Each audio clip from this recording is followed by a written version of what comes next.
Hello and नमस्कार everyone, मैं doctor महिमा भारत होम्योपैथी से।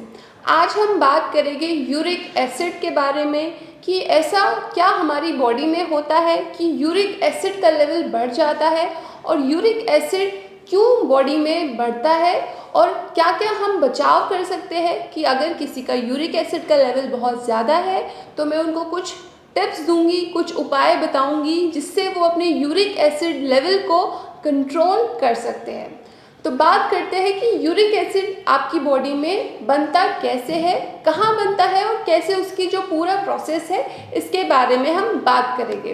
तो सबसे पहले मैं बताती हूँ यूरिक एसिड, आप जो भी खाना खाते हैं तो खाना खाने के बाद जो डाइजेशन होता है उससे हमारे डाइजेशन सिस्टम में कुछ ऐसे प्रोडक्ट एसिमिलेशन के प्रोसेस के बाद कुछ ऐसे प्रोडक्ट बनते हैं जो कि यूरिक एसिड बनाते हैं।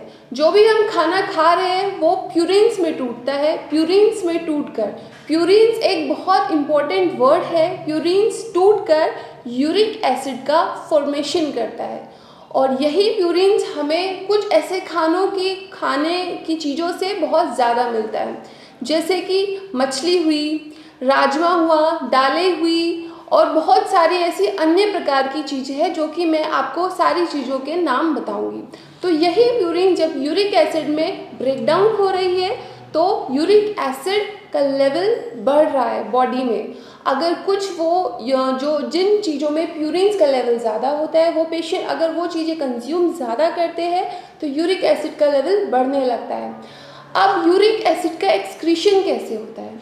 किडनी यूरिक एसिड को फिल्टर आउट करके यूरिन के थ्रू बाहर निकाल देती है हमारी बॉडी से। अब अगर किडनी की फंक्शनिंग में कोई दिक्कत आ रही है तो यूरिक एसिड का लेवल बॉडी में बढ़ने लगेगा। ये दूसरा कारण हुआ कि यूरिक एसिड का लेवल आपकी बॉडी में क्यों बढ़ जाता है। पहला है कि प्यूरिन्स रिच फूड है आप ज़्यादा कंज्यूम कर रहे हैं। सेकेंड है आपकी जो किडनी है वो प्रॉपर फंक्शनिंग नहीं कर रही है या फिर उसमें कोई ऐसी डिजीज़ हुई है किडनी से रिलेटेड जो कि यूरिक एसिड का एक्सक्रीट आउट नहीं कर पा रही है। अब बात करते हैं कि यूरिक एसिड लेवल अगर आपकी बॉडी में ज़्यादा हो गया है तो आपको क्या क्या परेशानी महसूस होती है। सबसे पहले आपको स्वेलिंग महसूस होगी, स्वेलिंग के साथ लालपन महसूस होगा, आपके जो जॉइंट्स हैं वो सूज जाएंगे और वहाँ पे रेडनेस हो जाएगी। बहुत अचानक से आपको बहुत ही सीवियर पेन आपको महसूस होता है, जो कि पेन के जो अटैक्स है आपको मोस्टली रात में आएंगे और ये हो सकता है कि पहले आपका एक जॉइंट या फिर आपकी फिंगर्स में या फिर आपकी पैर की फिंगर्स में या फिर आपकी एंकल में ये गाउट, ये जो यूरिक एसिड के लेवल है उसके सिम्टम आए। फिर सूजने के बाद आपको बहुत ज़्यादा दर्द महसूस होगा, चलने में स्टिफनेस हो सकती है। तो ये सब यूरिक एसिड लेवल बढ़ने के सिम्टम हैं। अब बात करते हैं कि अगर यूरिक एसिड बढ़ गया है तो बॉडी में कौन सी बीमारी होती है। उस बीमारी को हम कहते हैं गाउट। यूरिक एसिड लेवल का बढ़ जाने के बाद, यूरिक एसिड लेवल के बढ़ जाने के बाद आपको एक बीमारी होती है जिसको गाउट के नाम से हम जानते हैं। इसमें यूरिक एसिड के लेवल आपके जोड़ों में, आपके जॉइंट्स में उसके क्रिस्टल्स जम जाते हैं। जब वो यूरिन के थ्रू पास आउट नहीं हो रहे हैं तो वो जोड़ों में जम जाते हैं, वहाँ पे वो क्रिस्टल का फॉर्मेशन करते हैं और क्रिस्टल बनकर वो जोड़ों में दर्द आपको महसूस होता है, स्वेलिंग आपको महसूस होती है, रेडनेस आपको महसूस होती है। तो ये सिम्टम आपको नज़र आते हैं। तो आप इससे कैसे बच सकते हैं? पहला, आप अपनी डाइट को ऐसे रेगुलेट कीजिए कि जो प्यूरिन रिच फूड है जैसे पालक हुआ, टमाटर हुई, दालें हुई, राजमा हुआ, मशरूम हुआ, मछली हुई, ये सब आप कंज्यूम नहीं करेंगे। सेकेंड, अगर आपको कोई किडनी डिजीज़ है तो अपनी किडनी चेकअप कराइए और आप अपनी किडनी का ट्रीटमेंट शुरू कराइए, क्योंकि ये एक साइन है कि आपकी बॉडी में कुछ दिक्कतें चल रही है या फिर किडनी नॉर्मल फंक्शन नहीं कर रही है। कुछ अदर फैक्टर्स भी है जैसे कि सोरियासिस के केसेस में भी देखा गया है, अगर किसी को सोरियासिस है तो उनका भी यूरिक एसिड लेवल बढ़ा हुआ होता है। हाइपोथायराइडिज्म के केसेस में भी देखा गया है कि यूरिक एसिड का लेवल बढ़ा हुआ मिलता है। अगर कोई कीमोथेरेपी है, किसी को कैंसर है, तो उनमें भी यूरिक एसिड का लेवल बढ़ जाता है। तो ये बीमारियां हैं, अगर ये बीमारियां आपको है तो आपको बहुत चांसेस है कि यूरिक एसिड का लेवल आपका बढ़ा हुआ होगा।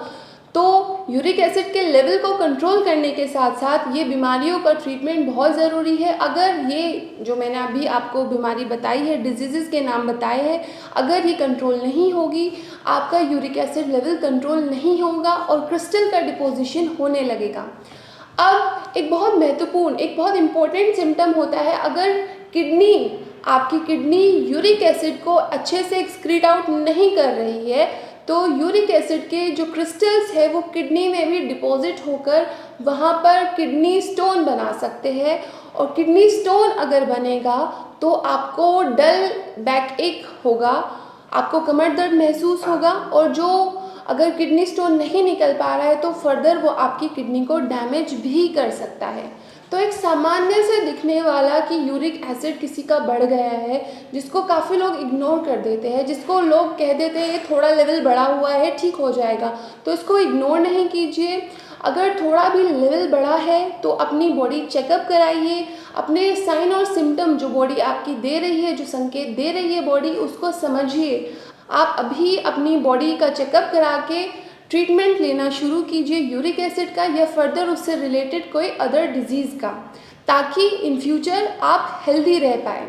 तो अगर आप यूरिक एसिड के लेवल से परेशान हैं, आपका कंट्रोल नहीं हो रहा है, या फिर उससे रिलेटेड आपको कोई अदर डिजीज़ है, सोरियासिस है, किडनी स्टोन है, या फिर हाइपोथायराइडिज्म है, तो आप मुझे डॉक्टर महिमा को कंसल्ट कर सकते हैं। आप मुझसे ओपीडी में आकर भी मिल सकते हैं, और मेरी भारत होम्योपैथी की मेडिकल टीम, हमारे डॉक्टर्स से आप ऑनलाइन कंसल्टेशन के थ्रू बात कर सकते हैं, तो हम आपकी देखभाल कर पाएंगे, जो आपको डिजीज़ हुई है उसमें आपको क्योर दिला पाएंगे।